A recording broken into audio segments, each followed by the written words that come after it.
चलिए शुरुआत करते हैं औपचारिक पत्र के प्रारूप से। सबसे पहले आपको लिखना है आपका खुद का एड्रेस, जो कि आप परीक्षा भवन लिखेंगे और आप कोई सा भी स्टेट लिख सकते हैं। मैंने नई दिल्ली लिखा है।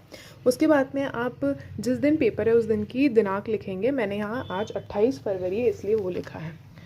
उसके बाद में दिनांक के देखिए इस लाइन का मतलब है एक लाइन छोड़ना, ठीक है। लाइन छोड़ेंगे फिर लिखेंगे सेवा में। अगर आप चाहे तो ना भी लिखे बट लिखना ठीक है। उसके बाद में जो भी अधिकारी है उसका पत्र आपको दिया हुआ होगा वो पद लिखना है और उसका पता लिखना है। लाइन छोड़ेंगे आप चाहे यहाँ पर तो यहाँ पर फिर से आप स्टेट लिख सकते हैं जिससे आप जो आपने आपके लिए लिखा है। उसके बाद में एक लाइन छोड़े विषय लिखे। विषय 5 से 6 शब्दों में होना चाहिए।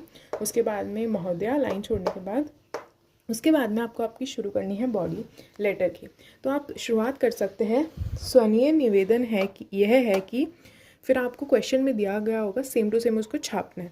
उसके बाद में आप एक पैरा इससे हो ही जाएगा लगभग। उसके बाद में आपको आपकी समस्या के बारे में बताना है जो 3-4 लाइनों में आ जाएगी। वो समस्या जो है वो पत्र में दी हुई होगी पहले से ऑलरेडी। उसके बाद में आप लिखेंगे आपसे विनम्र आग्रह है कि इससे, अब देखिए आप समस्या बता दिया आपने। समस्या के बाद में आप उनको सॉल्यूशंस दे सकते हैं। तो समस्या बताने के बाद में अगले पैरा से चालू करिए। आपसे विनम्र आग्रह है कि आप इस तरीके से इसको सॉल्व कर सकते हैं और पूरा सोल्यूशन दे दें। मतलब 2-3 लाइनों में, तो ज़्यादा लंबा नहीं करना है। उसके बाद में लास्ट में आप लिख सकते हैं एंडिंग लाइन, अतः आपसे अनुरोध है कि आप इसे शीघ्र ही करेंगे। और या फिर अगर अखबार है तो संपादक को बोल सकते हैं हम आशा करते हैं कि आप हमारी परेशानी को शीघ्र ही सुलझाएंगे।